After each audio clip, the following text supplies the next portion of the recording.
옆 사람 한번 인사하실까요? 하나님의 옆에 분을 놀랍게 사용하실 것입니다.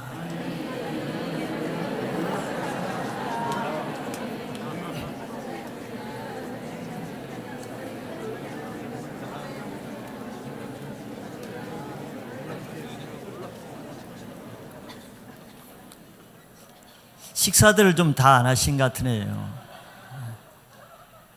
그래요. 청년의 기력이 다 쇠한 것 같아요. 자, 그래요. 오늘 말씀 간단하게 제가 보고자 하는 것은 자랑거리가 배설물로 된 인생이라는 제목입니다. 자기 자랑거리가 배설물로 된 인생. 물론 여기 본문에 보면은 사도 바울이 그렇게 된 인생이죠. 즉 과거에는 나의 소중한 자랑거리였다가 지금은 그것이 배설물처럼 무가치한 것으로 되었다는 것이죠. 그 왜 그렇겠습니까? 똑같은 것이 바로 그 사람의 가치관이 변했기 때문에 그런 것이죠. 가치관이라는 것은 똑같은 사물을 가지고 사물에는 변함이 없으나 내가 보는 관점과 평가의 기준이 달라질 때 똑같은 것이 좋게도 보이고 그 다음에는 나쁘게도 보이는 것이 가치관이죠. 또 세계관이라고도 할 수 있습니다. 같은 사람이라도 즉 같은 형제 자매요 예수를 믿고 안 믿고 해도 가치관은 모두가 다릅니다.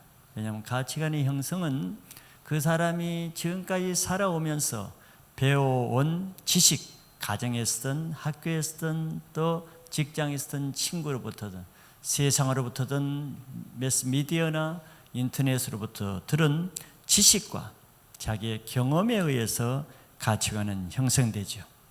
그래서 어떤 사람의 가치관은 굉장히 부정적인 가치관을 가지고 있고 어떤 사람은 사물을 굉장히 긍정적으로 보는 가치관을 가지고 있고 어떤 사람은 세상적인 것을 굉장히 아름답게 보는 가치관을 가지고 있고 어떤 사람은 세상 것들을 굉장히 속되게 보는 가치관을 가지고 있죠.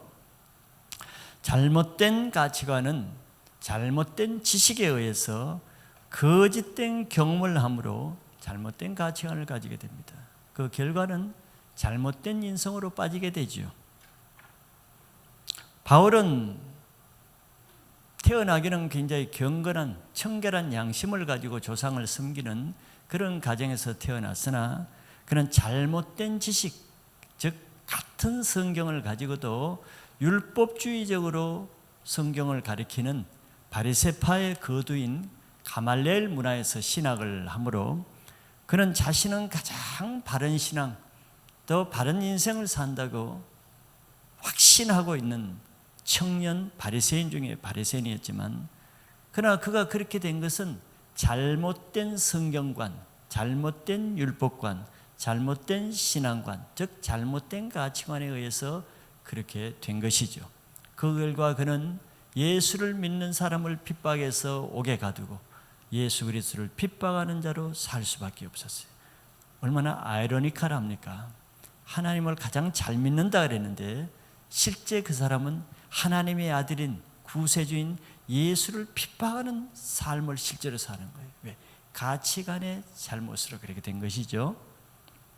그런 그가 다메섹 도상에서 예수를 만나고 나서는 인생이 똑같은 세상에서 똑같은 삶을 사는데도 그의 삶은 180도로 달라졌습니다. 가치관이 바뀐 것이죠. 율법적인 가치관이 예수 그리스도 안에서 영적인 가치관으로 바꿔지니까 그가 보고 듣고 말하는 것이 기준이 완전히 달라졌고 그의 삶이 완전히 달라졌고 그 결과 그의 인생이 완전히 달라졌어요. 바리새인으로 그냥 계속 있었으면 그는 영원한 심판의 지옥 가는 인생을 살 뻔했는데 그는 사도 중에 많은 고난을 받고 의의 면류관을 받는 아주 높은 하늘의 생명을 얻는 놀라운 인생이 되었다는 것이죠. 누구든지 바로 이런 인생이 되기 위해서는 나의 가치관이 먼저 바뀌지 않으면 안 됩니다. 우리 아무리 교회를 다녀도 여러분들 교회를 다니고 아무리 성경을 읽고 배우고 공부를 해도 아직 자기 인생의 가치관이 바뀌지 않는 가운데서는 10년을 교회를 다녀도 그 사람이 그 사람이고 20년을 성경 공부를 해도 그 사람이 그 사람이야. 즉 바뀌지 않는다는 것은 뭐 다른 것이 바뀌지 않는 것입니까? 뭐 지식이 없었다가 많아지는 게 바뀌는 겁니까? 그게 아니죠. 우리가 변하지 않는다, 바뀌지 않는다고 말하는 핵심은 그 가치관, 그 사람의 가치관이 바뀌어지지 않는다는 것이죠. 그러니까 신앙에 변화가 없고 인생에 변화가 없는 것입니다. 그러면 왜 안 바뀌겠습니까? 이 아주 무서운 사도 바울과 같은 사람도 바뀌는데 왜 안 바뀌겠습니까? 바로 사도 바울은 자기가 공부를 더 많이 해서 바뀐 것이 아니고 다메섹 도상에서 부활하신 예수님을 인격적으로 깊이 정말 하늘의 밝은 빛이 임함으로 예수님을 인격적으로 퍼스널하게 인격 지식적으로도 아니고 율법적으로도 아니고 형식적으로도 아니고 인격적인 예수님을 만나고 나서 바뀌어졌다는 것이 더 정확한 것입니다. 왜 자기가 바뀌려고 노력해서 바뀌어진 게 아니거든요. 여기 보면 8절에 보면 모든 것을 잃어버리고 내가 버린 게 아닙니다. 내가 버리면 아까워서 모든 것을 버리기가 힘들겠죠. 그러나 예수님을 깊이 인격적으로 만날 때 잃어버려지는 거예요. 이 가치관이 변합니다. 뭐냐? 옛날 가치관이 잃어버려지는 거예요. 옛날 가치관이 내게서 떨어져 나가버리는 거예요. 이래야 내 가치관이 바뀌는 것이지 내가 의지적으로 바뀌려고 해서는 그거는 한계가 있고 그는 근본적으로 사람이 바뀌지 않습니다. 바로 이것을 우리는 하나님의 은혜라 그러죠. 하나님의 은혜가 임해야 우리가 근본적으로 우리 인생이 바뀌는 것이지 신앙을 노력해서 하는 것은 한계가 있습니다. 그걸 우리는 율법이라 그러죠. 노력해서 바뀌는 것이 어려우니까 자꾸도 노력하려고 그러니까 율법주의가 되는 것이죠. 그래서 사도 바울은 7절에 보면은 그 앞에가 무슨 이야기인지 알지요? 자기가 얼마나 위대한 사람이었는가를 말하고 있습니다. 앞에는 나도 육체를 신뢰할 만하며 4절에 만일 누구든지 다른 이가 육체를 신뢰할 만한 것이 있는 줄로 생각하면 나는 더욱 그렇다는 것은 보통 사람보다 자기는 더 뛰어난 더 자랑거리가 많은 사람이었다는 거예요. 그 예로 5절부터 말하죠. 자기는 난지 8일 만에 할례를 받았다는 것은 정통 유대인이라는 거예요.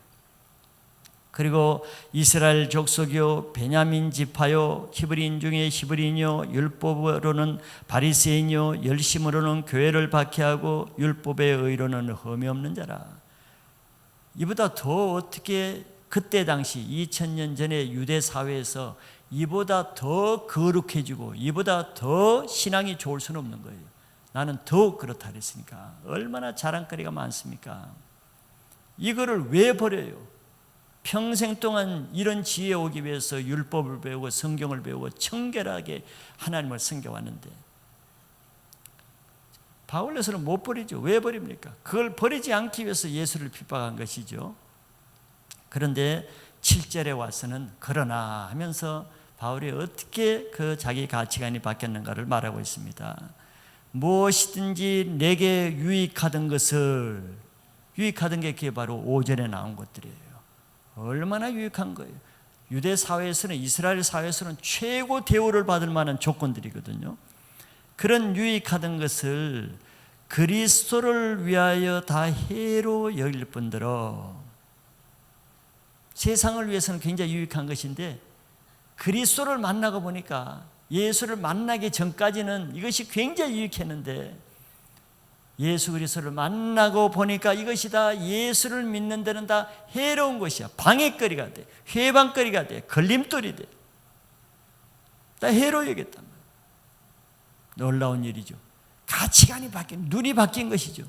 전엔 이것이 하나님을 섬기는데 전부 다 자랑거리고 유익한 것이고 보배와 같은 것이었는데 예수를 인격적으로 만나다 보니 이것은 아주 예수 믿는데 아주 철천지 원수와 같은 예수 믿는데 아주 방해거리.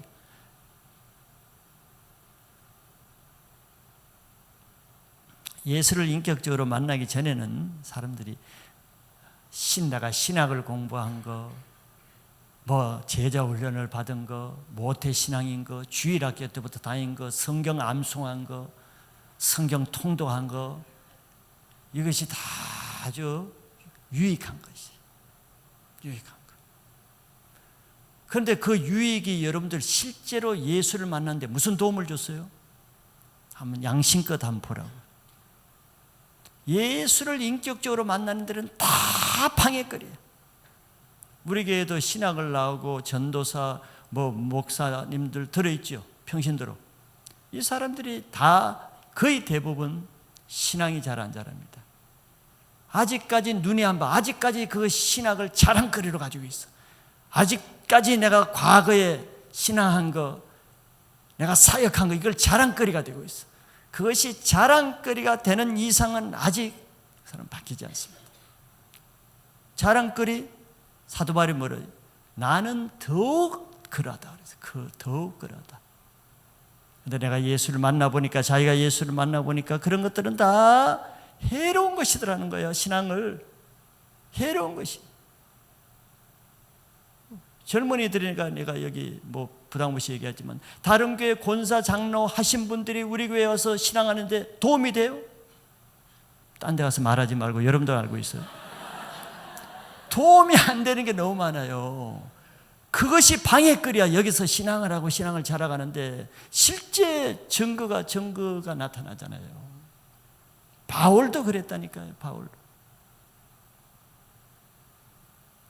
근데 그것이 해가 된다는 걸 깨닫는 자체가 큰 은혜요. 그것이 자랑거리가 내가 해가 된다는 것을 아는 것이 큰 가치관의 변화의 증거입니다. 그것이. 아직까지 그것이 유익이 된다고 생각하는 이상은 여러분들 아직 깨달을 걸 깨닫지 못했다는 증거가 되죠. 그리고 8절에 보면 그뿐만 아니라 해가 되는 정도가 아니라 또한 모든 것을 해로 여기는 이유가 왜 해가 되는지를 깨닫느냐. 내 주 그리스도 예수를 아는 지식이 가장 고상하기 때문이다. 그런데 바울은 당대 최고 석학, 오늘날 말하면 최고 신학자 가말렐, 오늘 요즘 사도행전 큐티에 그 가말렐이 나오죠. 그 가말렐입니다. 가말렐. 사도들을 막 핍박하고자 할 때 만류한 그 가말렐이. 바울이 지식이 없어서 그런 줄 압니까? 최고의 지식을 받은 거예요. 최고의 무슨 지식? 그것도 율법에 관한 지식, 신학에 관한 지식. 얼마나 이거 배우기 위해서 얼마나 열심히 공부를 했는데 사도 바울이. 그런데 사도 바울의 가치관이 또 하나 뭐가 바뀐 줄 알아요? 내가 당대 최고의 신학자로부터 배운 자기 지식이 어떻게 여겨졌어요? 내 주 예수 그리스도를 아는 지식이 가장 고상하게 보였다는 것은, 예수 그리스도를 아는 지식을 가지니까 자기가 과거에 가진 지식은 뒤에 나오죠. 배설물 같은 거예요. 너무 추하고 추잡하고 더러워서 말을 꺼낼 수가 없는 거예요.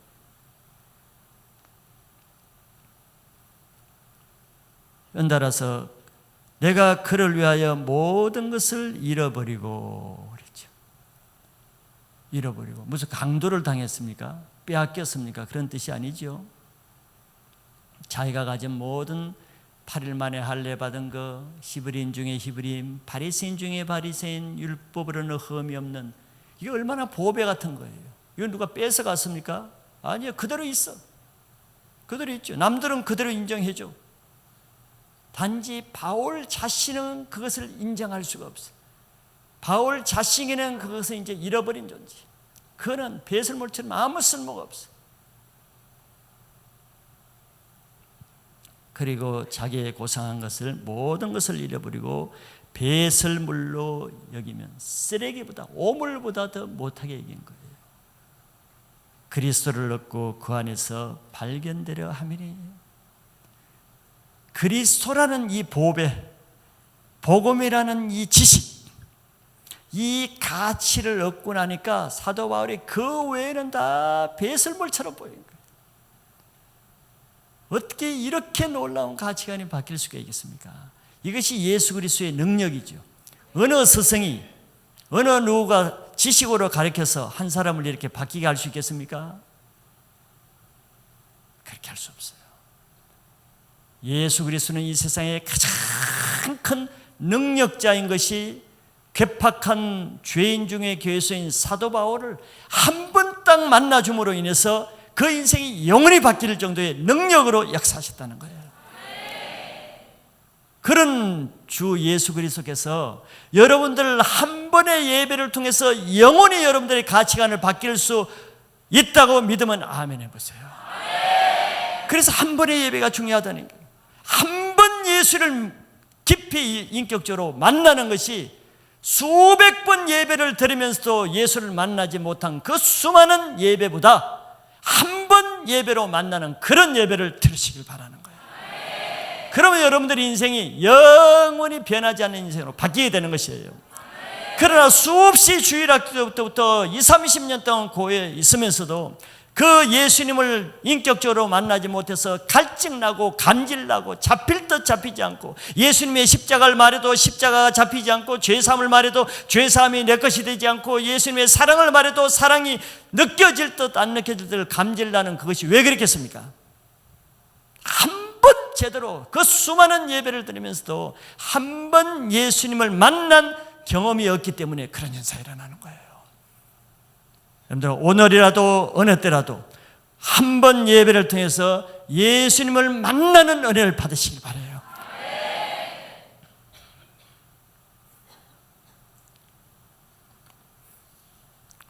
오늘 제가 말씀을 1시간 분량 이 말씀을 준비하는데 유언비어가 도는 것 같더라고.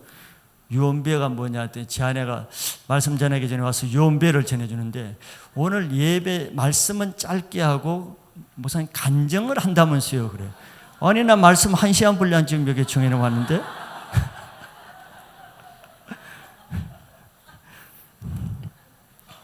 그 유언비어도 모든 사람이 믿으면 무시할 수 없겠더라고.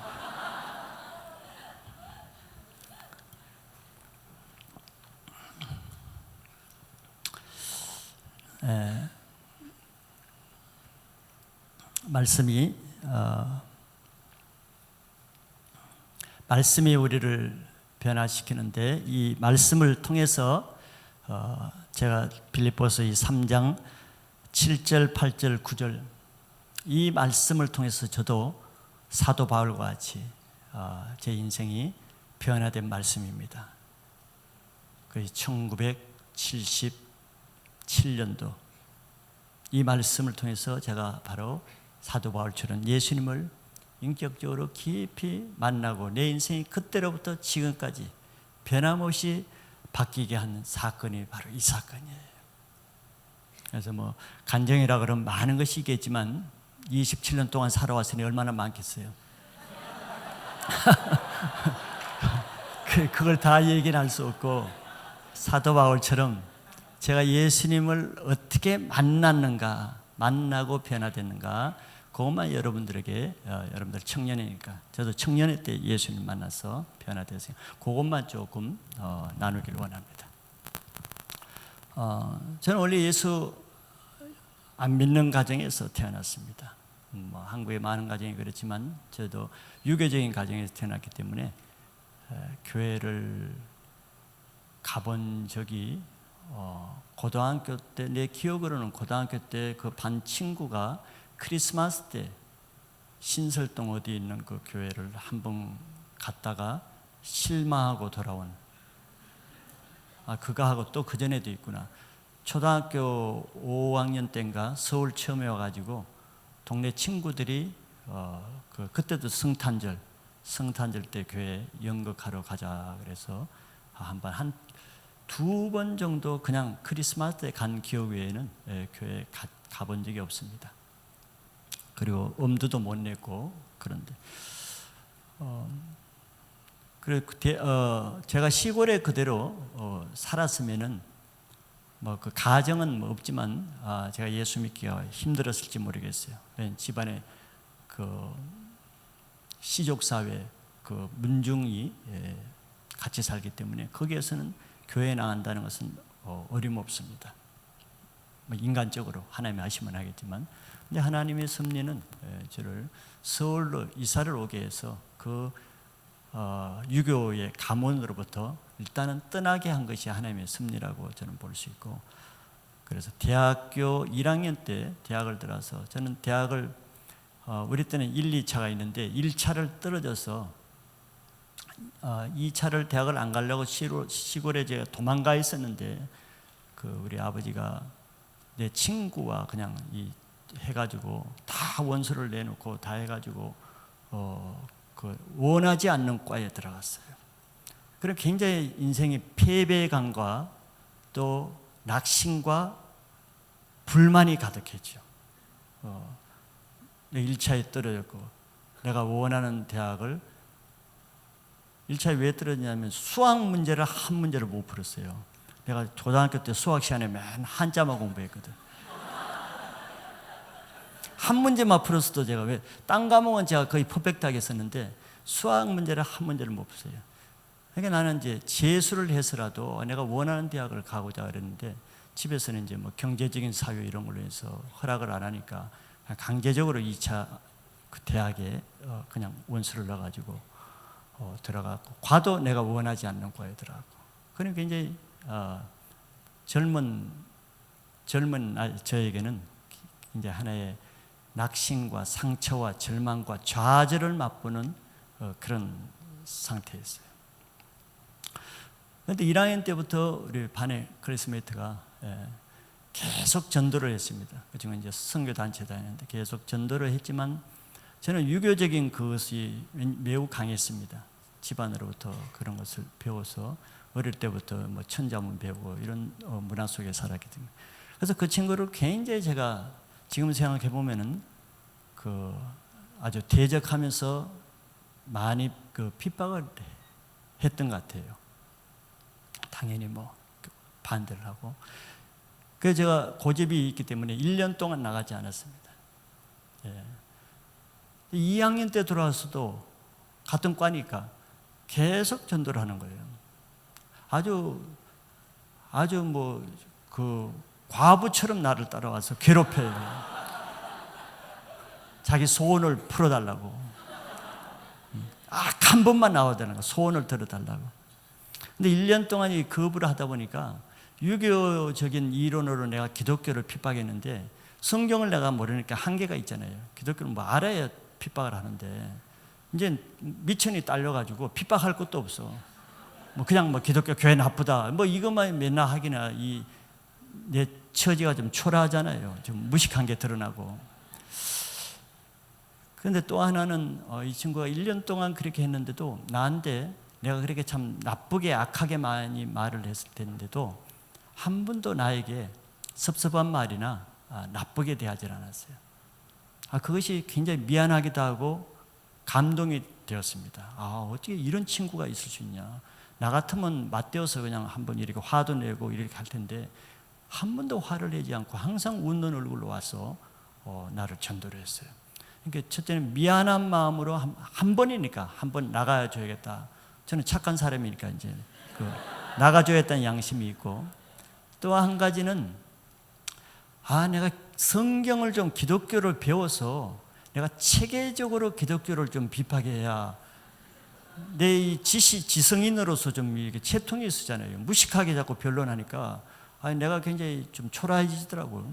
그래서 성경을 좀 체계적으로 배워서 기독교를 좀 체계적으로 비판하기 위해서 두 가지 목적으로 딱 한 번만 나가준다고 나간 것이 내 운명의 쇠사슬이 된 거죠.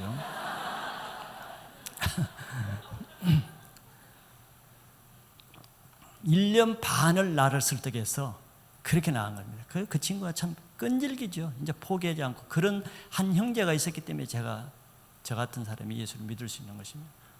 참 대단한, 진짜 대단한 형제고 참 감사하고 있죠, 제가.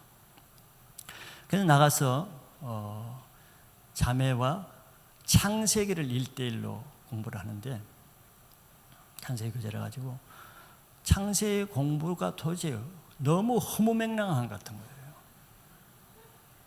그래서 1장 1절 태초에 하나님이 계시니라. 이거 그냥 한 문제인데, 문제 이제 쭉 있는데, 1번 문제인데, 1번 문제에서 더 이상 진도가 안 나는 거야. 진도가 안 나는 거예요. 싸우다가 볼일 보고. 제가 얼마나 강팍한지를 알겠죠. 저 같은 사람도 변화될 수가 있는 거예요. 문제가 도대체 풀어지지 않는 거예요. 토론, 변론하느라고, 이론으로 논쟁하느라고. 그래서 얼마나 풀었는지 모르겠어요. 거의 풀지 못했어요. 1번조차도 진도가 더 이상. 계속 논쟁하고. 그러는데 제가 바뀌게 된 것은 우리 센터 안에서 창세기 성경 사경회 같은 성경 부흥회가 있었어요. 성경 대회가. 창세기 1장부터 50장까지를 일주일 동안 그 저녁에 수업 끝나고 이제 하는 건데. 근데 그 하나님의 은혜가 내가 그렇게 강팍한데 거기는 가고 싶더라고. 신앙도 전혀 없고 창세기를 믿지도 않는데 그게 성령이 주신 은혜였어요. 그 집회는 가고, 물론 또 주위에서 강권을 많이 했어요. 한 것도 있지만 성령이 도와주셔서 그걸 참석했는데 하여튼 제정신이 아니었어요, 제가. 성경적으로는 성령에 완전히 이렇게 잡혀가지고 그 창세기를 받아들여져가지고 그 7일 동안 집회하는 가운데 제가 하나님을 믿게 됐어요. 그리고 큰 소리로 기도도 하게 되고, 그러니까 한 번 하나님의 터치를 받았어요. 하나님의 존재를 인정하게 되고 하나님을 믿어야 되겠다고 그래가고, 그래서 사람들이 다 막 이제 한 어린 양이 돌아왔다고 막 박수치고 환영해 해주고 왜? 내가 굉장히 강팍했으니까, 강팍한 사람이 돌아왔으니까. 그래서 하나님을 접하게 된 게 그 사건이었습니다. 2학년 아마 그 늦지막한 한 10월이나 그 정도 됐을 거예요. 그때부터 그 회관을 센터를 나가면서 성경 공부를 하는데 만만치 않았습니다. 왜냐하면 훈련이 오늘날 여러분들 뭐 훈련 받는다 그러지만 뭐 그 정도의 훈련이 아니고 굉장히 강훈련이었습니다. 우선 훈련을 감당하기가 어려워서 굉장히 어려웠어요. 그 어려운 이유가 내가 지금 말씀드리지만 예수님을 인격적으로 딱 먼저 만났으면 훈련이 기쁘고 즐거울 텐데 아직 주님을 인격적으로 만나지 못하고 하나님의 존재를 인정하고 성경을 인정하는 그 정도니까 인격적인 만남 없이 훈련을 받으려니까 이게 보통 힘든 게 아니에요. 다 율법적으로 돼가지고. 그래서 계속 도망다니다가 왔다, 내가 은혜 있으면 왔다 막 불처럼 기도하고 또 사라졌다가 오고, 이게 하나의 코스잖아요.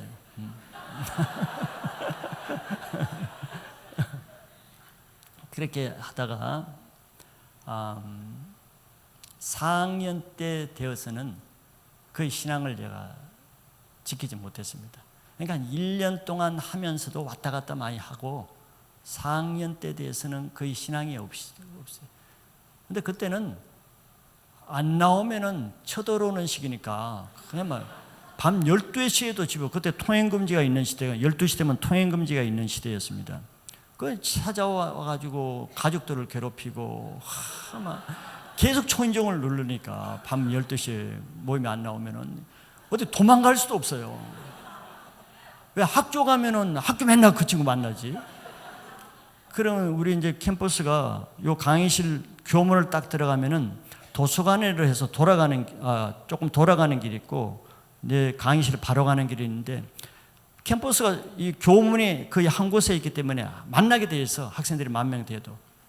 그러면 이제 저쪽에서부터 오면은 쫙 미리 보고 난 이쪽 길로 딱 하는 거예요. 그리고 이 친구가 이제 그걸 알아가지고 수업이 끝나기만 하면은 날 붙잡고 하여튼 안 놔주거든.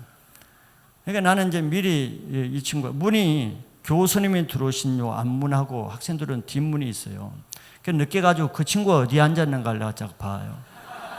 그래서 그 친구가 앞문에 앉았으면 내가 뒷문에 딱 앉고 수업 끝나기 5분 전에 미리 도망가야 돼. 안 그러면 잡혀. 거의 100% 잡힙니다. 얘는 계속 수업에 관심이 없고 나에게만 관심이 있거든. 걔는 저 친구 뒷문에 앉았으면 난 앞문에 앉고 서로 캠퍼스에서 맨날 숨바꼭질 하는 거야. 근데 도망갈 수 있는 좋은 기회가 방학입니다. 방학하면 학교에 안 나와도 되거든. 근데 방학했는데도 이제 집으로 계속 찾아오는 거예요. 그러면 이거 피할 길이 없어요, 이 지구상에는. 그래가지고 방학 동안에 제가 시골로 내려갔어요. 왜냐면 여름 수련회는 100% 다 참석해야 하거든. 근데 이 수련회 참석하는 것이 보통이 아니에요. 그래서 몰래 잠적했어요. 시골로 저 경주로 도망가 주소도 안 가르쳐주고 다 몰래 가서 간단 말이에요. 그랬더니 이 회관에서 정의호 형제 체포조를 결성해가지고 5명인가 그 아주 기라성 같은 리더들이 체포조를 결성해서 주소를 내가 안 가르쳐주고 갔잖아요. 그러니까 경주를 막 뒤진 거야. 그래서 결국 내가 아주 꼭꼭 숨어가지고 못 찾고 돌아가긴 했는데, 우리 학생 때는 이렇게 훈련받았어요. 아마 우리 김영식 간사님 훈련받을 때도 그거보다는 못했지만, 우리 학생 때 할 때도 여름 수련회 있으면요, 학생들 도망가면은 다 전라도 순천으로 부산으로 다 특공대 체포조를 보내가지고 다 잡아오게 했습니다.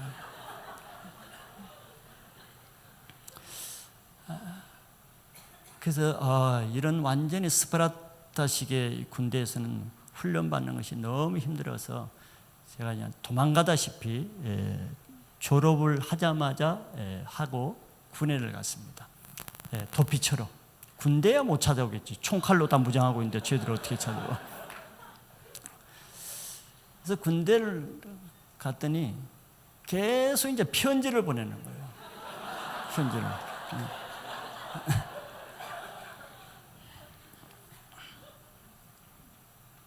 근데 군대 가면 힘들거든요. 힘드니까 저도 모르게 그 논산훈련소에서도 교회를 다녔어요.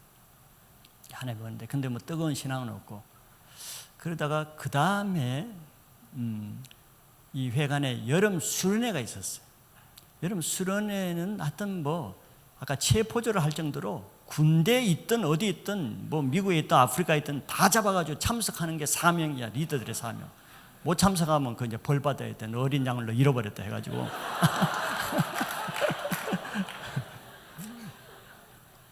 그러니까 군대에 있는 나, 이제 쫄병인데 나보고 계속 수련회 참석하라고 고면한 거예요. 군대가 내 마음대로 됩니까? 그냥 완전 무대뽀야, 이 사람들은. 그냥 타령을 해서라도 수련회 참석하게 시키는 거예요.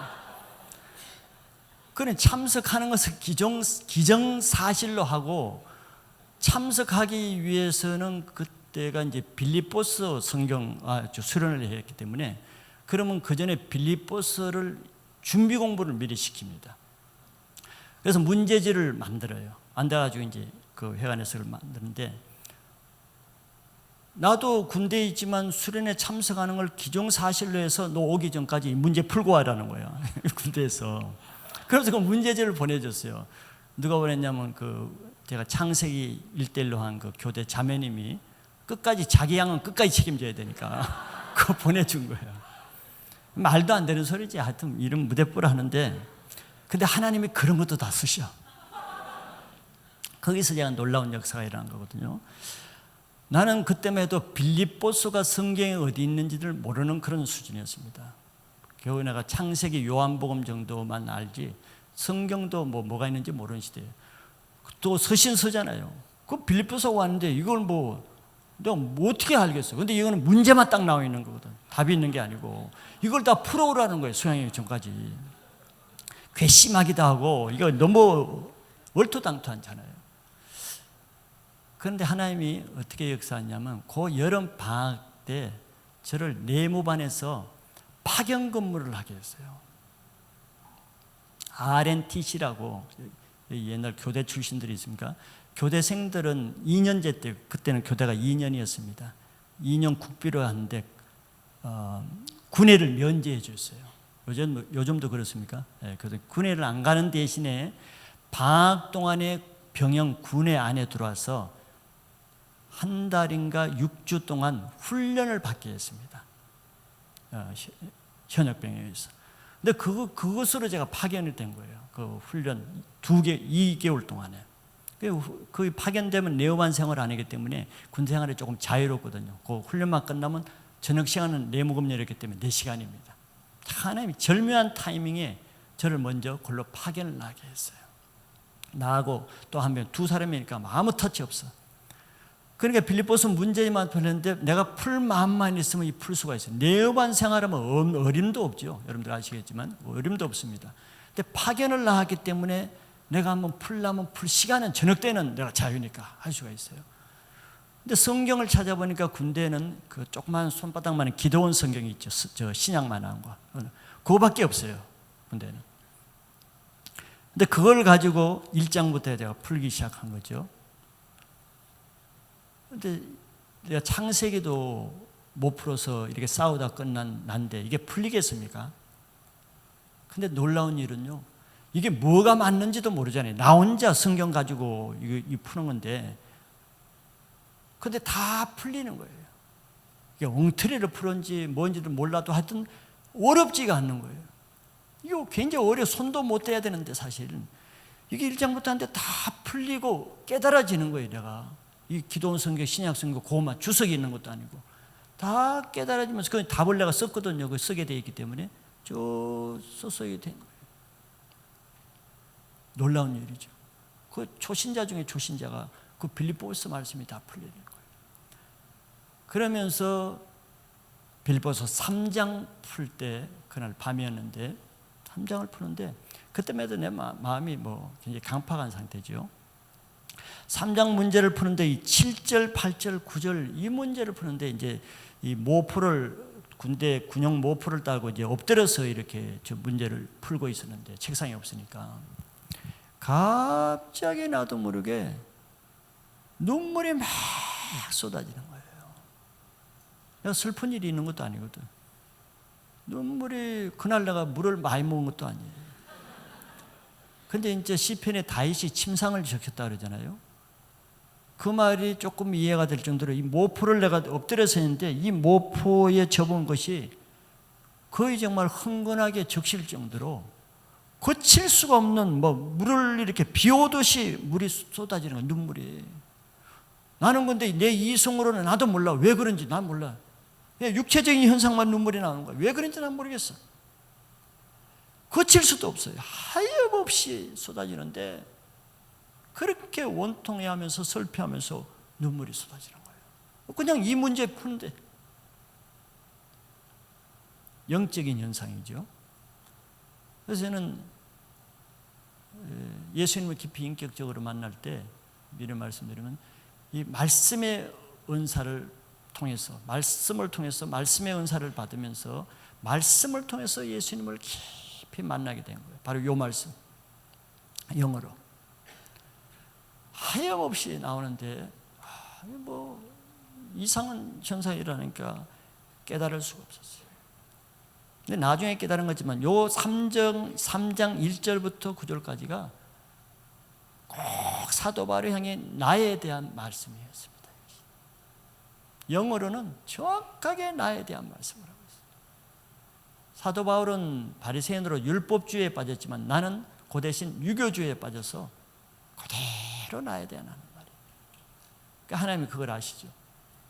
그러니까 사도 바울이 변화된 요 말씀을 딱 풀 때 내 영이 통곡하게 만들어요. 그래서 그날은 내가 아직 이유를 몰랐어요. 왜 그런지. 근데 그 다음 날이 공휴일이었어요. 쓰는 날짜를 보면 한 6월이었는가 5월이었는가 그때 실록이 풀을 그때.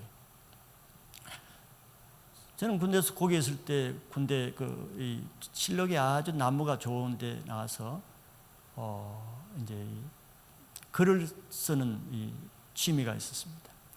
제가 중학교 때부터 그냥 아마추어지만 시를 쓰고 또 산문을 썼기 때문에 시간이 좀 나거나 제가 등산을 좋아하는데 산에 가면 항상 노트를 가지고 시를 쓰고 그래요. 그 군대에 와서도 그때 시간이 조금 되니까 파견 근무를 하니까 내가 시를 쓰곤 했습니다. 그날도 그 다음 날이죠. 제가 그 노트를 가지고 펜을 가지고 난 펜을 들면 시는 그냥 저절로 나오는 건데 한 10여 년을 계속 써왔으니까. 근데 안 써지는 거예요. 이것이 이상한 것이 왜 안 써지냐 말이에요. 이런 적이 없는데 안 써지는 거예요. 노력해도 안 써져. 그냥 나오는데 시상이 나오는데 이거는 나오지 않을 뿐만 노력해도 한자도 펜이 글씨를 써지지를 못하는 거예요. 이런 적이 없거든요. 고민고민한 스트로크를 막 하면서 쓰려고 하는데 끝까지 그날 못 썼어요. 이거는 내 생에 이런 일이 없었는데. 그러면서 어떤 환상이 이렇게 하나 딱 스쳐가는데, 그때는 이제 환상인 것도 모르죠. 지금 보니까 이제 그게 환상이었는데, 탑이 27년 된 그 탑이 한쪽으로 이렇게 쓰러져 나가더라고요. 그런 환상이 주는데, 내가 그것을 보고 쓰러지는 것을 못 쓰러지게 이렇게 막 하고 있는 그것이 보여지면서, 한쪽으로는 그것을 보여주면서 한쪽으로는 그 무너지는 것을 시원하게 생각하는, 기쁘게 생각하는 그 두 장면이 오버랩이 되면서 딱 보여주는 거예요. 그게 나를 보여주는 거죠. 그때 내가 26살인가 그랬는데 26년 된 그 탑이, 내가 26년 동안 쌓은 탑, 사도 바울도 몇 살 때 예수님을 깊이 만났는지 몰라도 사도 바울도 그동안 그 율법으로 쌓은 그것이 이제 무너지듯이 그게 보여주는 거예요. 26년 동안 제 나름대로 쌓은 게 있거든요. 저는 유교적인 그런 전통을 받아와서 제가 대학을 졸업하면은 비전이 뭐였냐면은 유교 전도사가 되는 것입니다. 그것을 뭐라고 그랬냐면 유사라고 말하는데, 여러분들 아시죠? 유사라고 합니다. 문중유사 하면은 문중이를 보는 유사예요. 한마디로 말하면 제사장, 제사를 주관하는 거예요. 그게 나의 비전이었습니다. 그래서 제가 고등학교 때는 대학 갈 생각을 안 했습니다. 대학 생활을 했으면 내가 대학 준비를 했죠. 나는 문중유사가 되어 있기 때문에 고등학교 때 수학 시간에도, 영어 시간, 수학 시간 전부 한자 공부하는 거예요. 그 조그마한 그 한자 사전이 있거든요. 그걸 거의 제가 고등학교 때 졸업할 때는 거의 다 외우다시피 했습니다. 뭐 기본 제가 한자를 좀 배운 게 있으니까. 수학 시간에 그것만 배운 거예요. 왜? 나는 문중유사가 되어야 되겠다. 그래서 내가 한자로도 시를 짓고 그래 했거든요. 나중에 그걸 써야 되니까. 그래서 학교 다닐 때 한문은 무조건 다 100점을 맞았어요. 한시를 하든가. 그래서 대학교 때는 방학 때 같은 경우는 국립도서관에 일찍 가서 저녁 때까지 거의 많이 살았습니다. 뭐 하냐면은 그래서 족보 연구하고 역사 연구하고, 그게 문중유사가 되려면 필수적입니다. 옛날 선비들은, 우리 할아버지가 타는 말도 있고 종도 있었지만, 옛날 양반들은, 소위 선비들은 한량이죠. 어떻게 보면 요즘 보면은 노동은 하나도 안 하고 맨 조상 족보 가지고 다니면서 남한 팔도로 다니는 것이 옛날 선비들이 하는 일입니다. 그래서 저도 마찬가지로 그 족보를 연구하는 거예요. 첫째는 우리 족보를 연구하고 다른 사람이 남의 족보. 그 족보가 전부 다 한자로 되어 있잖아요. 근데 그런 거 어디서, 국립도서관에 가야만 그 자료를 볼 수 있어. 근데 그때 국립도서관이 지금 얼주로의 그 롯데 호텔, 롯데 백화점 자리, 그 자리가 국립도서관 자리입니다. 그 옛날 일제시대 건물로, 목조 건물로 되어 있는데, 졌기 때문에 쟁탈전입니다. 새벽에 빨리 가야 자리를 잡지 못 잡아요. 그러니까 제가 중국동에 살았는데 아침 일찍 떠나가지고 도시락 싸가지고 국립도서관에서 하루 종일 한자 그 족보 연구하는, 옛날 고서들 연구하는 거예요. 저기 망우리 같은 일이 공동묘지가 있죠. 망우리 공동묘지 가보신 분 있어요? 거기 망우리 공동묘지에 가면 옛날 그 비석들이 많이 있습니다. 비문들. 그 비문들을 제가 많이 탁본을 떴고, 유명한 비문들은 제가 다 그거 해독하고 읽었습니다. 그게 취미예요. 남한 전국에 다니면서 그 옛날 그 한자로 된 비문 읽고, 좋은 비문은 이 탁본을 내서 읽고, 왜? 좋은 유교 전도사가 되려면 그런 연습을 해놔야지.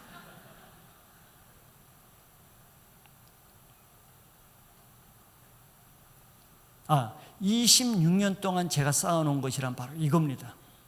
한자 공부를 하고, 제가 주역이 뭔가 아세요? 사사상에 주역의 많은 내용들이 뭐냐면 유교의 철학책이라도 할 수 있는데 풍수지리 보는 거, 관상 보는 거, 사주 보는 거. 그래 필요하신 분 찾아오세요. 아직도 제가 실력이 조금 남아 있으니까 이제 그런 거 연구한 거예요. 그게 26년 동안 내가 공을 들여놓은 것입니다. 이 족보 연구한 게 한자 투성이로 된 거, 이 자료들을 내가 이렇게 이게 신주단지 모시듯이 내 책꽂이 제일 중요한데 이걸 쌓아놓고 내가 대학생활을 그렇게 보낸 것이거든요. 그거하고 내가 시 쓰는 거하고 이게 이제 한쪽으로 무너지는 환상을 딱 보이는 거예요. 그 한쪽으로는 좋아서 이러는데 한쪽으로는 이걸 위해서 내가 아침부터 대학 때 아침부터 도시락 싸가지고 국립동원 수강해서 내 인생 청춘 젊은 시절을 그거 보내서 내가 이 쌓아놓은 공적인데 한편으로 굉장히 아까운 생각이 들고 막 안타까워서 아까워서 내가 그걸 못 넘어지게 막 이렇게 하는 거야. 부추기는 거예요. 그런 환상이 보여지면서 이게 이상한 거죠. 시도 안 써지죠. 이런 환상이 보이죠. 이제 패러다임이 바뀌는 그 시점이 거기입니다. 여기 4월이 가치관이 바뀌듯이 나의 가치관이 바뀌는 역사적인 순간이에요. 군에서. 그래서 너무 혼란스러워가지고 그때는 뭐 성령이 뭔지 전혀 모르는 때 아닙니까? 그래서 네오만흥을 다시 들어왔어요. 시도 안 써지지. 뭐 된 게 없고 그래서 네오만흥. 또 달라진 게 뭐냐면요. 눈이 달라졌던 증거가 거기 바로 밑에 BOQ 장교들 기숙사 숙소가 있었어요. 근데 우리 그 담당 장교 중위가 하는 사람이 있었는데 그 중위 나빠요. 너무 사람 괴롭혔어. 그래서 아주 미워했어. 그런데 그 중위가 마침 그 앞으로 지나가는데 보통 같으면 쳐다보지도 않는데 그렇게 이쁘게 사랑스럽게 보이는 거예요. 이게 너무 내 자신이 이상한 거예요. 내가 그런 사람이 아닌데 왜 저렇게 보일까? 저 사람 믿게 보여야 되는데 믿게 보려고 해도 사랑스럽게 보이는 거예요. 하여튼 그날 그래도 막 이 나무잎이 나보고 이렇게 막 손을 흔들고 있더라고. 나무잎이.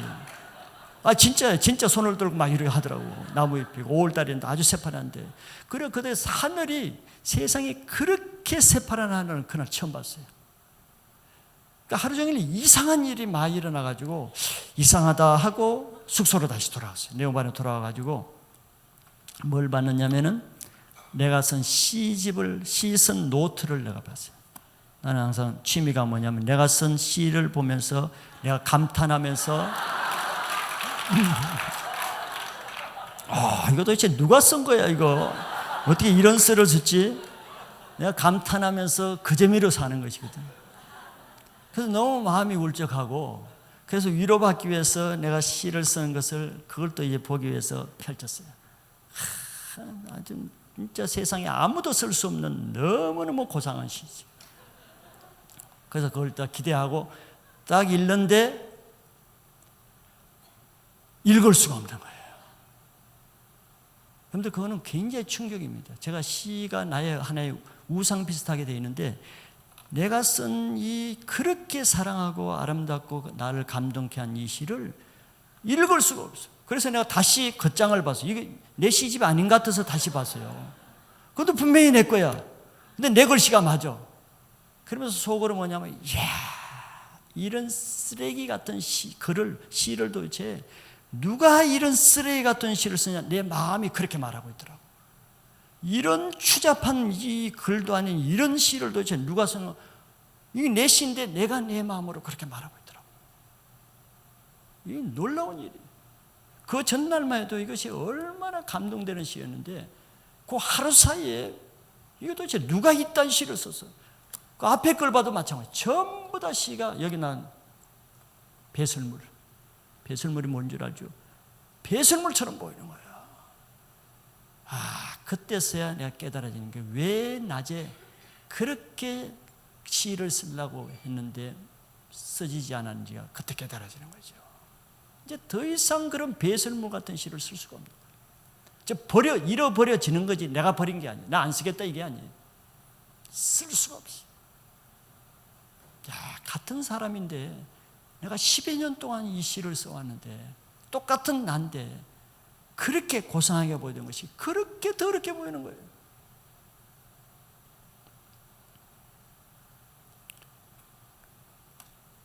그래 와서 또 이제 사장일을 푸는데 다 풀려져요. 나중에 이제 수련은 뭐 휴가가 안 되니까 뭐가지 쫄병인데 그 수련회 끝나고 이 문제 풀이 답서가 왔어요. 답을 단. 이 답을 이제 답서가 오면서 이제 내가 맞춰볼 기회잖아요. 지금까지 나 혼자 풀었으니까 이게 맞는지 틀린지 잘 푸는지 못 푸는지 모르잖아요. 근데 하여튼 막힘없이 다 풀었어요. 그래서 그 답을 쓴 그것을 또 메일로 편지로 보내왔는데 그걸 1장부터 맞춰보는데요. 거기서 더 놀란 거예요. 아니 여러분들 성경 공부하면은 똑같은 문제라도 답이 요렇게 표현할 수도 있고 저렇게 표현할 수도 있고 요래 답이 요걸 수도 있고 이걸 수도 있고 이런 문제들이 많습니다. 그러죠? 그럴 수가 있어요. 제가 성경 공부 많이 해보지만 똑같은 사람이 똑같은 답은 맞지만 표현과 다르게 풀 수도 있어요. 그런데 얼마나 놀랐는지 내가 푼 거하고 답서가 거의 똑같이 답이 맞는 거예요. 내가 기절할 뻔했어요. 내 초신자인 내가 어떻게 이렇게 내가 정답을 맞췄지? 그리고 어떻게 이렇게 같은 거? 2장, 3장, 4장 다 내가 푼 거하고 똑같아요. 이게 성령이 하신 거죠. 서신서라고는 본 적도 없는 내가 어떻게 풀 수 있겠어? 그때 하나님이 저에게 말씀의 은사를 줬습니다. 그들은 우리 선교단체에서 평신도에 있지만서도 여름 수련회 하면 우리 목사님이 꼭 저녁 강사로 세워줬어요. 그때 제가 평신도 강사였지만 직장생활 다 해가면서 했지만 설교를 평균 3시간씩 했습니다.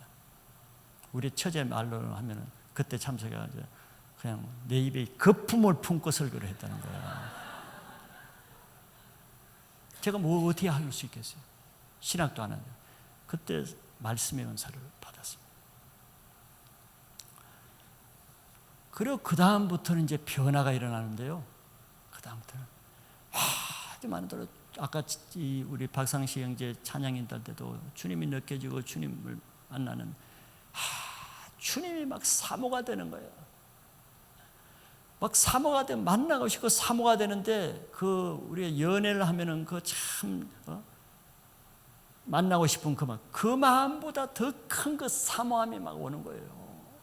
이걸 군대가 제약되니까 어떻게 했으면 좋을지를 모르겠어. 이걸 마음껏 주님의 사랑을 표현하고 막 하고 싶은데 제약된 이 군대 안에서 어떻게 할 줄 모르겠어. 그래서 하루는 군대 화장실을 갔어요. 화장실에 이제 휴지로 뭘 놔뒀냐면은 책을 주로 이제 휴지를 놔두거든요. 근데 그 책에 앉아서 보는데 앉아서 그 책이 있길래 이렇게 보는데 너무 거기 이제 간정이 실렸는데 너무 은혜로운 거예요. 그게 뭐냐면 순복음교회에서 나온 신앙계 있어요. 신앙계를 군대 이제 쭉 무료로 갖다 놨는데 그게 있는데 처음 봤죠 신앙계를. 처음부터 단숨에인데 화장실에서 눈물을 흘리면서 간증을 하고 이제 화장실이 사모가 되는 거예요. 그래서 그 사단에 있는 화장실을 그날 다 돌아다니면서 신앙기를 다 수고해 왔어요. 딴 사람들 화장실 어떻게 했는지 난 그거 모르겠지만 다 내가 하여튼 가져왔어요. 밤에 그거를 다 읽었어요. 간증 완전히 은혜 투성이. 그리고 이제 날짜가 돼서 네오만으로 다시 복귀했거든요. 파견 근무가 끝나고. 네오만은 내가 군대를 졸업하고 갔기 때문에 네오 반장은 내 대학 1년 후배가 하사가 하고 있고 고참 병장들은 다 나하고 나이가 같은 병장들. 그때는 36개월씩 할 때니까. 근데 뭐 그때 고참들은 그때 대학 졸업한 사람이 그 네오 반장 빼고는 나 혼자밖에 없었어요. 고참들은 편지도 못 읽어요. 편지 오면 그거 읽어주고 답 써주고 맨날 이런 일 하는 거예요. 한마디로 이제 무식한 시대예요. 그래서 교회를 주일날 갔다 오면은 무조건 빠따 10대씩 맞아요. 이게 쫄병들을 간 엄두를 못 내요. 고참이 되기 전까지. 그런데 이게 얼마나 뜨거워요. 이게 뜨거워서 견딜 수가 없어요. 뭐 배터리 10대 맞는 거 아무것도 아니야. 그때부터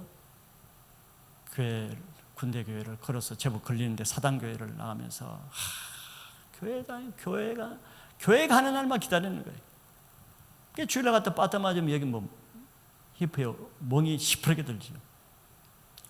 수요예배는 잘 안 나가는데 군대는. 근데 내가 너무 은혜가 되니까 수요예배도 가는 거예요. 수요예배 가는 사람이 이제 나 혼자밖에 없죠. 멍이 없어질만 하면 또 이제 빠따 맞으면. 쫄병 때는 거의 멍이 없어질 날이 없어. 계속 빠따 맞아가면서. 그래도 기쁜 거예요. 하여튼 그때 그 삶은 그게 벌써 30년도 더 된 그 일인데 그 열정이 지금도 아주 뜨겁게 제가 남아있어요. 그 주님을 뜨겁게만. 이렇게 저는 제대할 때까지 제가 CP 당번을 해가지고 거기서 이제 전도해서 CP 대대양실에서 기도 모임하고 하여튼 군대는 그래서 군대에서 제가 세례도 군대에서 받았습니다. 77년도 12월 25일 날 크리스마스 때. 군대는 저는 예수님을 만난 너무 좋은 추억으로 남았어요. 군대 생활이 사실 군대 생활 자체는 굉장히 힘든 것인데 그 예수님의 사랑으로 아주 뜨겁게. 그래서 이제 제대를 하게 됐어요. 제대를 할 때 고민이 뭐였냐면은 제가 장남이고 저희 아버지가 그때 공무원이었기 때문에 저도 대학을 경제적으로 굉장히 어렵게 다녔습니다. 그때는 다 어려운 시대였지만 그러니까 우리 집에서는 빨리 취직하기를 기다리는 거지. 이제 동생들도 있고 집안에 이제 경제적인 도움을 주기 위해서. 근데 저는 군대에서 너무 예수님을 뜨겁게 믿었기 때문에 내가 밥 먹고 살기 위해서 취직하기는 차마 못하겠더라고요. 주님의 받은 은혜가 얼마나 큰데 그 은혜를 받아놓고 내가 내 밥 먹기 살기 위해서 직장을 간다? 이건 너무 싫고 너무 굴욕적이고 내 인생이 그렇게 살고 싶지는 않은 거예요. 이제는 내 인생이 주님 것이잖아요. 주님 것인데 이 갈등이에요. 왜냐하면은 그때마다 우리 부모님은 아직 안 믿고 안 믿을 뿐더러 제가 대학 때 그 선교단체에서 할 때 특별히 저희 아버님이 굉장히 엄하시고 완고하시고 유교적인 그런 보수적인 그런 세대에 사시으니까 그래서 하여튼 많이 맞기도 하고 발로 밟히기도 하고 진짜 성경을 주일날 나오면 신문지에 이렇게 몰래 싸가지고 해도 들키면 또 난리가 나고 굉장히 제가 그 핍박 아닌 핍박을 많이 받았어요. 아버님이 또 굉장히 무서우신 분이었고 그런 핍박을 제가 경험을 했기 때문에 대학 때 졸업해가지고 제대해가지고 내가 직장을 안 간다 그런 말을 감히 할 엄두가 잘 안 나는 거예요. 물론 그때만 해도 내가 믿음이 좀 약해서 그러겠죠. 그게 두려운 거예요. 아버님이 너무 두려운 거예요. 근데 직장을 가려면 하나님 눈치가 보이고 직장을 안 가려면 아버지 눈치가 보이고 이 두 사이에서 갈등을 하는 거예요. 제가 1월 달에 제대를 했는데 오전에는 가서 회관에 가서 성경 공부하고 기도하고 오후에 가서 이제 우리 대학 도서관에 가서 공부를 하는데 하루는 기도를 하는데 하나님이 이 갈등을 가지고 기도를 하는 하나님 어떻게 했으면 좋겠습니까? 나는 하나님만을 위해 살고 싶습니다. 나는 정말 내 밥 벌어먹기 위해서 직장생활 나는 너무너무 죽기보다 싫습니다. 통곡을 하면서 막 기도를 했는데 하나님이 마음에 어떤 음성을 주냐면은 나에게 결단을 하게 하면서 내가 스스로 기도하면서 결단하더라고. 하나님, 그럼 내가 밥 벌어먹고 살기 위해서는 내가 직장 가지 않겠습니다. 그러나 하나님, 나에게 이 우리나라에서 제일 큰 회사 그룹에 저를 1년간만 보내주시면은 제가 그 그룹을 복음에서 전도하겠습니다. 내가 한 게 아니에요. 기도하는데 내가 그런 소원을 하고 있더라고요. 하나님, 난 밥 벌어먹기 위해서 직장 가기 싫습니다. 나는 우리 한국에서 제일 큰 기업에 들어가서 1년 동안만 보내주세요. 내가 그 그룹을 복음하겠습니다. 그 말 되는 거더라고. 그건 하나님께도 명분이 있고 우리 아버지에게도 명분이 있는 거예요. 그래서 그걸 기도 응답으로 받고 제가 그 그룹을 가기로 작정하고 오전에는 회관에 와서 성경 공부하고 기도하고 1대1로 성경 공부 기도하고 오후부터는 나가서 밤 12시까지 도서관에 한담을 하기 때문에 하도 이 고개를 안 들고 그 공부를 지금도 제가 목 디스크가 좀 있거든요. 그때 그 정도로 제가 왜 나는 내가 밥 벌어먹기 위해서 지식한다 그러면 뭐 그 정도 했는지 모르겠어요. 나는 하나님의 복음을 위해서 들어가야 되니까 어떻게 해서 들어가야 돼. 근데 내가 1월 달에 제대했기 때문에 4월 달에 시험이 있었는데 불과 3개월도 안 되더라고. 나는 3년, 36개월, 3년 동안 책 한 권 안 봤잖아요, 군대에서. 근데 전공하고 영어하고 상식인데 책 한 권 안 봤는데 지금 대학을 다니면서 재학 중인 학생과 게임이 안 되는 거예요, 나는. 이 머리를 다 씌워놔서 3개월 공부해가지고는. 물리적으로는 이게 경쟁이 안 되는 거예요. 그때도 뭐 경쟁이 IMF 시대처럼 어려워가지고 굉장히 경쟁이 심했거든요. 그런데 하나님이 그렇게 내가 하나님을 위해서 살겠다고 공부하니까 어떤 은혜를 주시냐면은 전공 공부를 하는데 전공만 해도 한 10몇 권이 돼요. 이거 쌓아놓고 이거 3개월 만에 공부 다 한다는 건 쉽지 않아요. 근데 공부를 하는데 제가 머리가 좋아 보여요, 나빠 보여요? 머리털이 많이 빠졌지만서도 내가 그렇게 머리가 좋은 사람은 아닙니다. 그런데 책이 전공책을 했는데 다는 아니고 한 8, 90%가 책이 외워지는 거예요. 그러니까 어느 장에 뭐가 나온까지 어느 위치에 뭐가 나온까지 이게 다 외워지는 거예요. 그래서 이 책이 좀 쉬워서 그런가 보다 하고 이 책은 이제 다 띄고 딴 책 어려운 책을 했는데 어려운 책도 마찬가지. 거의 8, 90%는 위치까지도 내용이 다 책이 외워지는 거예요. 이 10몇 권의 책이 그 3개월 안에 다 외워지면서 띄우고 영어하고 이제 상식은 뭐 한 거니까 그거 외워지고 하나님이 그런 기적을 행하신 거예요. 저는 강도사 시험 볼 때도 제가 그런 기적을 만났거든요. 캠퍼스 사역을 하면서 강도사 시험 공부하기 위해서 우리 교단에는 전도사들이 한 달간 휴가가 돼가지고 기도원에 가서 한 달간 공부하거든. 저는 딱 일주일 공부했거든요. 그러니 한 달간 공부해도 거의 50%밖에 패스가 안 됩니다. 굉장히 어려워요. 다 떨어지고. 일주일 동안 공부하는데 그때도 마찬가지로 이 4년 동안 배운 신학책을 일주일 동안 공부 다시 써머리 한다는 건요 불가능합니다. 근데 외워지는 거예요. 같이 공부하다 외워지니까 이 컴퓨터 정이라고 별명을 줘요. 그때도 외워지는 게 하나님. 나는 멍청한 컴퓨터인데도 그때 용이야. 딱 끝나니까 싹 잊어먹더라고.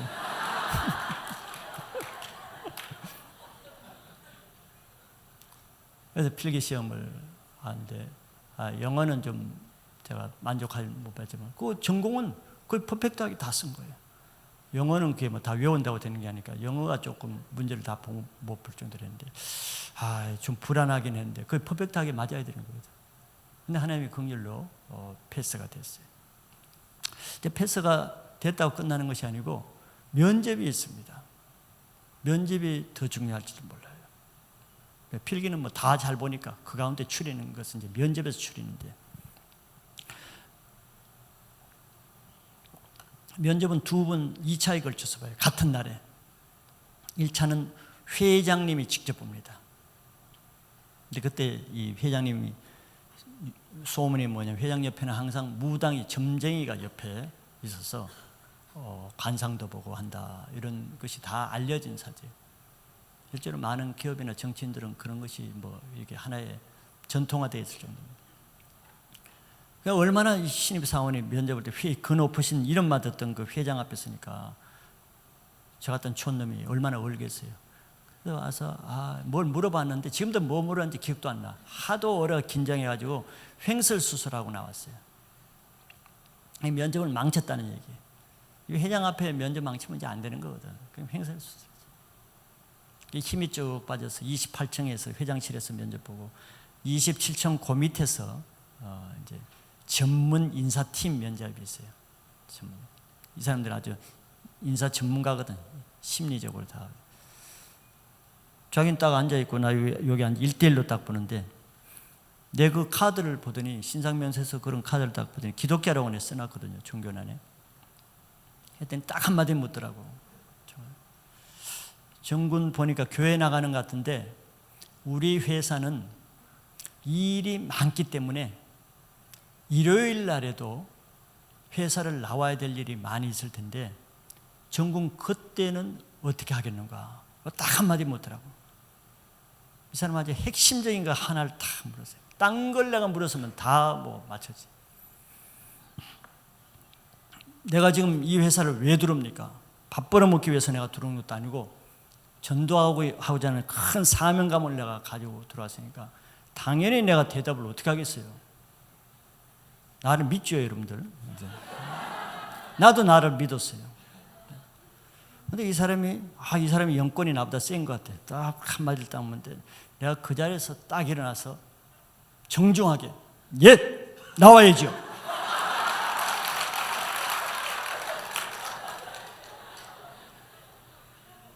그 순간에 불과 몇 초 아니에요.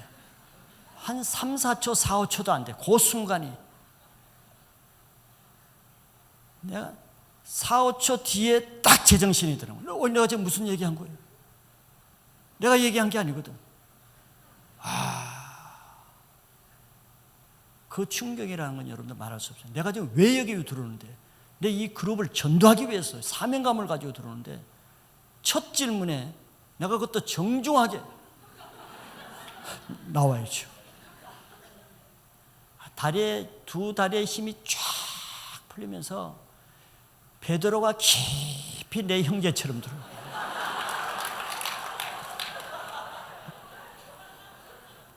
그전에는 베드로 이 병신 같은 베드로 막 이러는데 그때는 베드로가 깊이 내 사랑하는 형제처럼. 나의 친구는 베드로 한 사람밖에 없더라고요.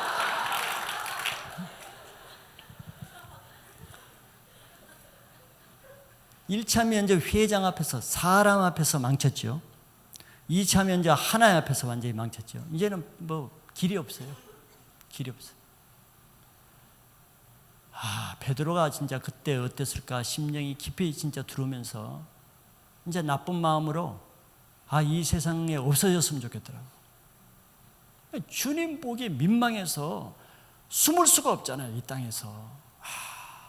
내가 좀 없어졌으면 좋겠어.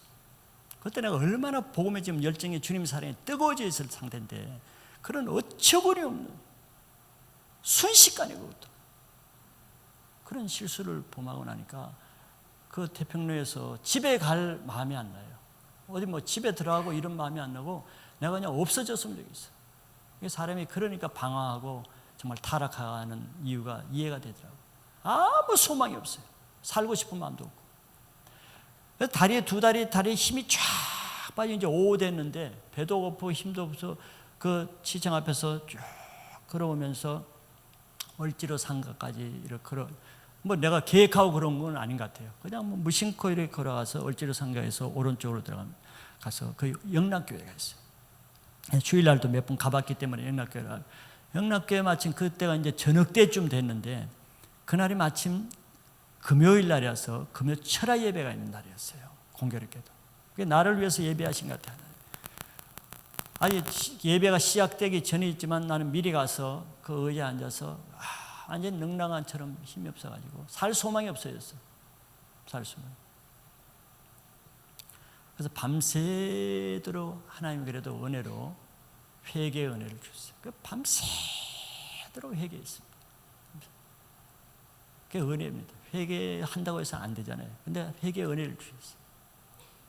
그러니까 아침이 새벽까지 이제 꼬박 밤을 새면서 철야로 회개했는데 회개를 하고 나니까 그 아주 죽을 것 같은 마음이 시원하면서 다시 회복이 됐어요.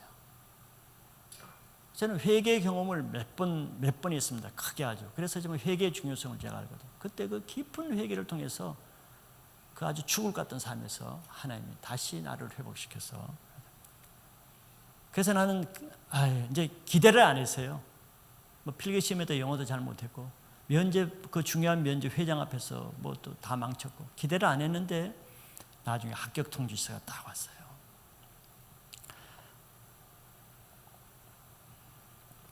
그래서 우리 집에서는 부모님들이 막 좋아해서 난리를 했죠. 취직하기가 어려울 때 그 됐다고 좋아해요. 근데 그때가 이제 우리 여름 수련회를 준비할 때였어요. 아마 그 6월 달이나 7월 달 된 것 같아요. 합격 통지서가 그렇게 늦게 왔어요. 그래서 우리 또 목사님이 내가 이제 원회가 있을 때니까 또 여름 수련회 중요한 저녁 주제 강의를 맡겼어요. 평신도인데 나이도 뭐 그때 20대 젊을 때인데 그 주제 강의 굉장히 중요한 거라서 그걸 준비하고 있었어요. 준비하고 있는 동안에 회사에서 또 통지서가 하나 왔는데 무슨 통지? 신입사원 연수 기간을 알려주는 통지서였습니다. 여기 신입사원은 한 달 동안 연수를 받고 자사에 배치되는데 근데 그것이 날짜를 보니까 우리 수련회 기간하고 다 겹치는 거예요. 여러분들 쭉 저를 하나님이 목회자까지 인도하시는 그 스토리를 읽어야 됩니다. 여러분 나에게 중점을 두지만 하나님이 한 사람을 어떻게 다루는가 그걸 여러분 초점을 맞춰야 돼요. 자 그런 관점에서 들어보세요. 자 정확하게 수련회 기간에 딱 그 연수 기간을 딱 잡혀서 공문을 딱 보내주는 거예요. 자 이건 두 가지 선택밖에 없습니다. 수련회를 가든지 회사를 가든지 둘 중에 하나는 포기해야 돼요. 이게 하나님 테스트입니다. 뭐 그때 당시에는 나 테스트라고 모르죠. 사람이 다 닥칠 때는 지나놓고 하는 거죠. 이거 하나님 앞에서 중요한 말씀을 나타났는데 이걸 포기할 수 없죠. 내가 지금 왜 사는데, 뭐 때문에 내가 사는데, 나 하나님 위해서 사는 건데, 더구나 이 중요한 말씀 이거 포기할 수 없는 거죠. 그런데 또 이제 회사를 포기해야 되거든. 그러면 연수를 못 가면 이제 회사를 포기해야 되는데 회사를 포기한다는 회사 포기하고자 하고 나는 그건 뭐 그렇게 아깝거나 그러지 않아요. 딱 회사를 포기한다고 할 때 우리 아버지 얼굴이 쫙 클로즈업 돼가지고 무섭게 쫙 그런 얼굴이 쫙 뜨는데 이거 완전히 골리앗이야. 취직됐다고 막 동네반대 자랑하고 알리고 막 이러는데 그 부모의 마음의 못을 받고 실망감을 주고 또 그 핍박을 감당할 거냐. 이거 엄두가 안 나는 거예요. 둘 다 어려운 거예요. 하나님 앞에서는 말씀 포기할 수 없고 사람 앞에서는 그 아버지의 핍박을 내가 과연 어떻게 감당할까. 둘 다 만만치 않아. 보통 고민이 아니에요. 다 하나님이 아십니다. 여러분들 다 이런 게 있지. 그 우연이라고 생각하고 절대 우연이 아닙니다. 여러분들 우연히 겹친 것 같습니까? 아니, 하나님이 정확하게 아시는 거예요. 그래서 이제 우리 목사님인데 그걸 알렸죠.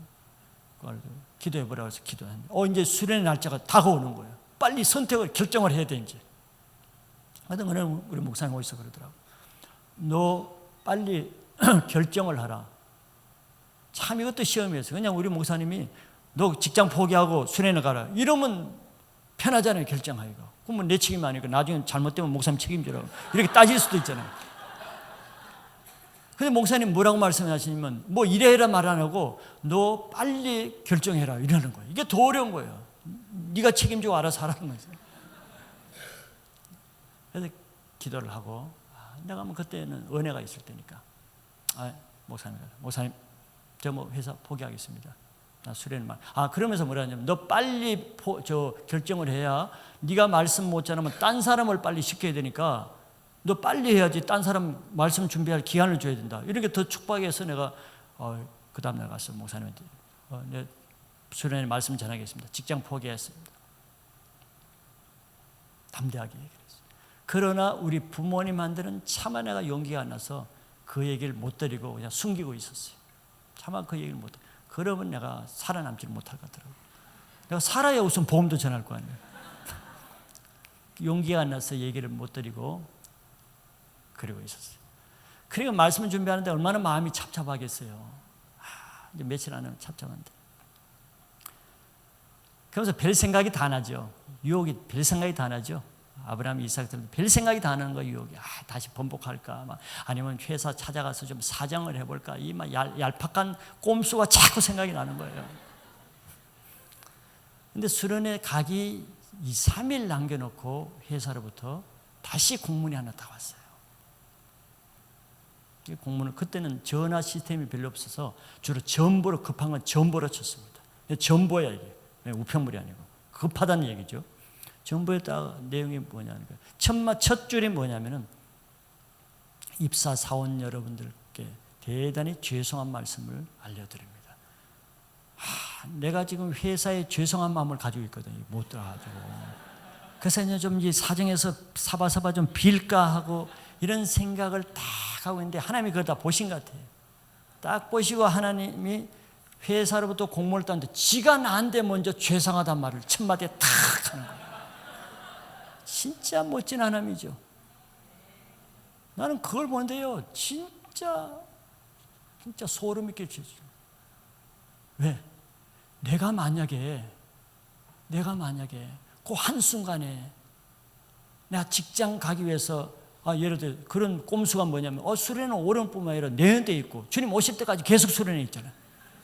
그런 막 꼼수들이 생각하는데 내가 만약에 그때 이 직장 밥 벌어먹기 위해서 직장 포기하지 않기 위해서 내가 만약 수련회 못하겠습니다 했다 그러면 이 공문 받을 때 내 얼굴이 어떻겠어요? 이 하나님 앞에서 이 부끄러움, 이 창피, 그 소름이 끼치는 거예요. 하나님 진짜 하나님 무서우신 분이다. 눈동자같이 정확하게 우리를 시험하시는 거예요. 딱 내가 하나님 앞에 결단을 딱 하니까 내 편에서는 며칠 안 돼서 회사가 나에게 죄송하다고 사과를 하고 나에게 양해를 구하는 전보를 딱 보내주는 거예요. 이게 하나님이 하시는 일입니다. 근데 그 이유를 이제 쭉 설명을 해놨어요. 그때가 IMF처럼 국가적인 경기가 어려워서 이 타겟으로 정부에서, 나라에서 하버드 대학 경영 컨설팅 팀을 초청을 했어요. 박사팀을. 근데 우리나라는 그때만 해도 한 40년 전이니까 그 사람들이 세미나 할 만한 이 아센 같은 이런 세미나 장소가 없었는 거예요. 그래서 우리 회사 그룹에 그 연수원이 한국에서 제일 나으니까 거기밖에 없어서 정부에서 압력을 넣어가지고 거기밖에 없으니까 거기 우리가 쓰겠다 해가지고 그럼 그런 설명, 이런 창사 이유로 없었는데 부덕이 국가적인 경제유기 때문에 부덕이 이렇게 할 수밖에 없으니 제발 양해하시고 용서해 주십시오. 지가 나한테 굽신거리면서 용서해달라. 그래서 내 속으로 용서해 주지. 그래. 얼마나 놀라운지. 그 다음부터는 내가 이 하나님을 내가 어떻게 대하겠어요? 이런 한번 체험이 있으면요, 하나님을 함부로 못 대합니다. 매사에 하나님이 나를 이렇게 다루시거든. 지금까지도 그래요. 지금까지도. 여러분들 이런 하나님이 안 보시는 것 같죠? 다 보십니다. 알아요? 그러니까 살아계시다 그러죠. 그래서 수련회도 가고 직장도 들어가고. 그때 직장을 한 달간 연수를 들어갔어요. 들어갔는데 연수 끝나기 일주일 전에 자기 원하는 지역, 근무 지역과 자기가 원하는 회사를 1순위, 2순위, 3순위를 써내는 것이 있어요. 그때마다 계열사가 한 25개가 있었거든요. 그룹 안에. 그러니까 그룹 안에 25개 중에 네가 가장 원하는 거 순위대로 적어라. 그리고 지역도, 지방도 많이 있으니까 지역을 적어라. 그러니까 서울이 제일 경쟁이 심하니까 서울을 쓰면은 될 가능성이 가장 희박하죠. 그리고 24개 중에 좋은 회사를 쓰면은 경쟁이 심하기 때문에 희박하죠. 그런 거예요. 그걸 잘 이제 눈치껏 써야 돼, 자기가. 그래서 저는 무조건 지역을 1순위도 서울, 2순위 서울, 3순위 서울. 이러면 거의 서울은 안 됩니다. 그리고 회사도 딱 서울에 있는 회사를 딱 썼어요. 나는 목표가 있게 들어왔지. 내가 회사 다니려고 들은 게 아니니까. 나는 좋은 데에서 뭐 승진하고 내가 뭐 출세하려고 들은 게 아니니까. 나는 오로지 복음 운동을 위해서 들어왔으니까. 그래 딱 적었어요. 그리고 끝나고 자사 배치가 됐는데 어디를 됐냐면은 내가 전혀 알지도 들어보지도 못한 용인으로 발령을 내놨어요. 나 용인이 어디인지도 몰랐어요. 하나님 무슨 인연인지 지금 내가 용인에 있는. 그때에도 용인은 자연농원 하나밖에 없어요. 지금 에버랜드로 바뀌었지. 자연농, 아주 자연스러운 농장 그거 하나밖에 없어요. 자사에서 일주일간 오리엔테이션을 하고 나서 이제 배치가 되는데, 오리엔테이션 하고 제가 담당 인사이사에게 담당자에게 얘기를 했어요. 저는 개인적인 사정으로 회사를 다니지 못하겠습니다 하고 그냥 사표를 쓰지는 않았지만 말로 통보를 하고 그 다음날부터 제가 출근 안 했습니다. 제가 원래 이렇게 대담한 사람이 못 되거든요. 굉장히 강단에서만 대담하지 여기 내려오는 순간 저는 굉장히 급쟁이고 약한 자입니다. 즉 특별히 내 약한 것이 싫은 말을 잘 못하는 사람이에요. 싫은 말을. 그런데 어떻게 내가 그런 말을 했는지 몰라.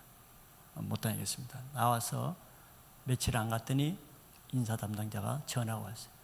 사장님이 면담을 하기를 원하니까 한번 방문하라. 신입사원이죠. 근무도 안 해본 신입사원을 사장님만 면담한다. 거기 갔어요. 그래서 그때는 상급 공채사원인 상급사원이라고 그러는데, 상급사원이 1년 이내 이유 없이 사직을 하면 그 인사 담당자 문책이 있어요. 그 고급 인력을 뽑아놓고 관리를 잘못했던 것 같아요. 그래서 이 사람이 이제 사장 보고 설득을 하게 해달라고 이제 그렇게 해서 부른 거예요. 그 사장한테서 사장님 첫 마디가, 정근 왜 근무도 안 해보고 왜 사직 내는 사람이 어딨냐? 회사에 무슨 불만이 있으면 나에게만, 사장인 나에게만 얘기해봐라. 내가 다 들어주겠다. 그래서 내가 저 불만 없습니다. 그랬어요. 그런데 왜 그만두냐? 그래서 제가 용인에 발령되었기 때문에 그만둔 이유는 그겁니다. 저는 1순위도 서울, 2순위도 서울, 3순위도 서울 섰는데, 저는 서울에 근무해야만 되기 때문에 서울에 섰는데 용인에 되었기 때문에 제가 그만두는 것입니다. 이 제정신이라는 게, 제가 그래 담대하지 못한 사람인데 그렇게 한 거예요.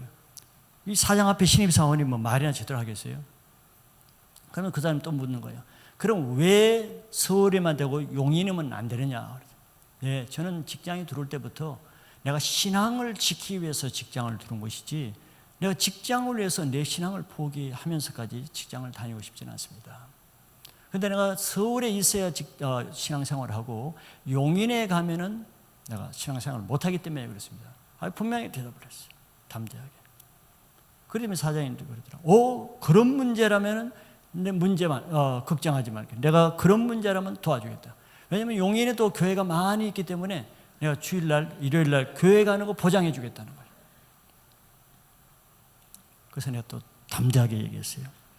용인에 아무리 교회가 많아도 저는 서울에 있는 내 교회를 다녀야 하기 때문에 안 됩니다. 그랬어요.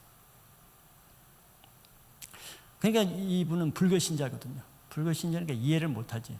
이해를 못하면서 사정을 하는데 뭐라 하냐면은, 그 애가 굉장히 IMF처럼 어려웠다 그러잖아요. 정군, 나도 그걸 아는데, 자네가 1순위, 2순위 서울 선거를 아는데, 올해는 이 불경기이기 때문에 서울에 발령받은 사람은 거의 없고 전부 다 지방으로 받았는데, 정군은 그나마 1순위, 2순위, 3순위를 썼기 때문에 서울에서 가장 가까운 데를 발령낸 것이다. 회사편에서는. 그러니까 조금만 참으면은, 경기가 좋아지면은 다시 서울로 발령을 내줄 테니까 그때까지만 기다리라 하고 이렇게 타협점을 내더라고. 웬만하면 이해해야지, 그 정도로 하면은. 근데 하나님이 하셨겠죠. 저는 그렇게 안 됩니다. 저는 한시라도 내가 신앙생활을 하지 않으면서 직장 다니는 것은 내가 할 수 없습니다. 그러니까 막 이해를 못 하겠다는 듯이 알았네 하고 내가 나와버렸어요. 그 얘기를 할 때도 내가 한편은 우리 아버지 얼굴이 자꾸 여기서 이렇게 맴돌았어요. 그게 사단의 방해예요. 영적 전투입니다. 그것이. 거기서 내가 만약에 중심을 지키지 못하고 밥 벌어먹기 위해서 하면 어이구 감사합니다 하고 있었으면은 오늘날 글쎄 내가 어떻게 되는지 모르겠죠. 항상 기회에는 갑지불이 동시에 수반합니다. 기회가 아무리 주어져도 내가 갑질을 하지 않으면, 하나님 앞에 갑질을 하지 않는 기회는 하나님 쓰시지는 않는 거예요. 그래서 며칠 뒤에 뭐 그럼 집에 가라 그래서 이제 나와서 기다렸는데 통지서가 있어 딱 갔는데 발령장을 딱 주는데 보니까 지금도 잊어먹지 않아요. 서울, 중구 어딘지 알아봐요. 서울, 중구, 태평로 2가 250번지에 딱 발령을 해요. 서울시청 앞 가장 한복판에다 발령을 해요.